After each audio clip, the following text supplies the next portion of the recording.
Sean bienvenidos a Palabra de Fuego. Del Evangelio de San Juan, capítulo 6, versículos del 1 al 15. En aquel tiempo se fue Jesús a la otra ribera del mar de Galilea, el de Tiberíades, y mucha gente le seguía porque veía las señales que realizaba en los enfermos. Dijo Jesús: haced que se recueste la gente. Había en el lugar mucha hierba, se recostaron pues los hombres en número de unos 5,000. Tomó entonces Jesús los panes y después de dar gracias, los repartió entre los que estaban recostados. Y lo mismo tomó los peces. Todo lo que quisieron comieron hasta que sobró. Palabra del Señor. Gloria a ti, Señor Jesús. Hoy comenzamos, queridos hermanos, el capítulo 6 de San Juan, cuyo contenido íntegro es la temática del pan, lo que llamamos el discurso del pan. Esta cuestión ocupa un lugar demasiado importante en el mensaje de Jesús.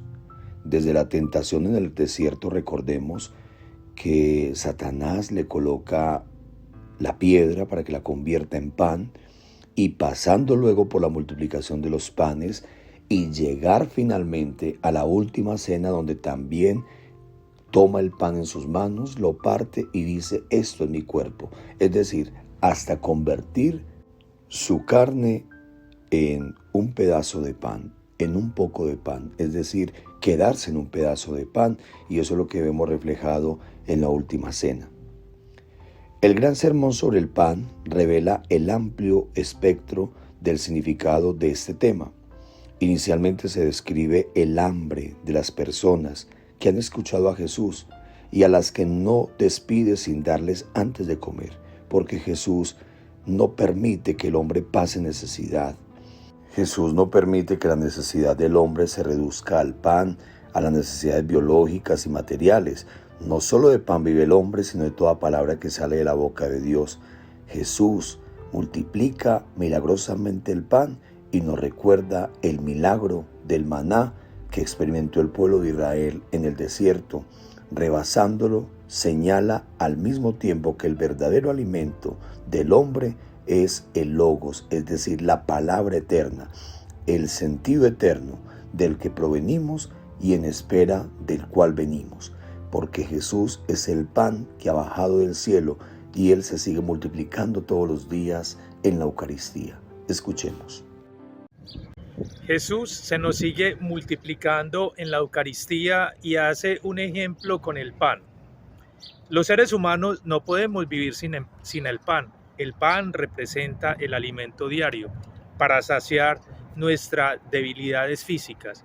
Es por eso que Jesús hace esta comparación y se vuelve prácticamente, como nos lo decía el padre Alexander en este discurso introductorio: Dios le da pan a los que tienen hambre.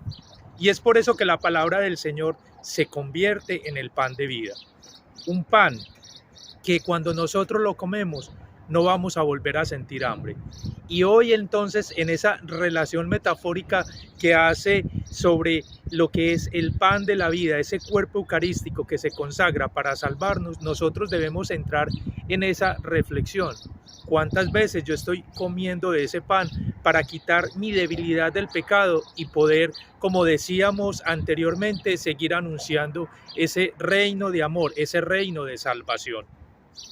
Hoy pues, en este viernes penitencial, entendamos esta palabra y que ese pan que Dios se nos ha dado, se nos ha donado y se nos ha regalado, lo podamos nosotros seguir degustando para poder entrar en ese proceso de salvación, para nosotros poder ser sus discípulos, para nosotros poder ser sus testigos, para seguir trabajando como comunidad, para seguir trabajando como iglesia, para que nosotros dignifiquemos la existencia humana.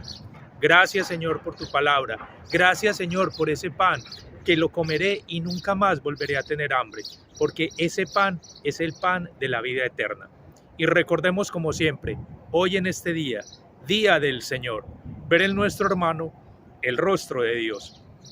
Cierra tus ojos y agradécele a Dios, porque también Él descubre que aquí hay un muchacho que tiene 5 panes de cebada y 2 peces, y ese muchacho puede ser tú, puedo ser yo. Ese muchacho es la iglesia que todos los días corre para servirlo todo, para que ese pan y esos peces se conviertan en el alimento para que el hombre no perezca. Así como hoy recordamos a esta mujer que hizo historia por su fidelidad a Dios y a la iglesia. Esta mujer se llama Santa Catalina de Siena. Pidámosle por su intercesión que vivamos una vida cada vez más transparente por el Evangelio y estemos más dedicados al servicio de los pobres.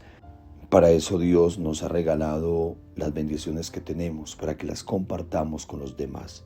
Como cristianos, no seamos indiferentes a la angustia, al hambre y a la necesidad de los demás.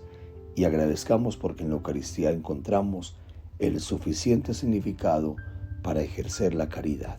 Y la bendición de Dios Todopoderoso, Padre, Hijo y Espíritu Santo, descienda sobre ustedes y los acompañe siempre.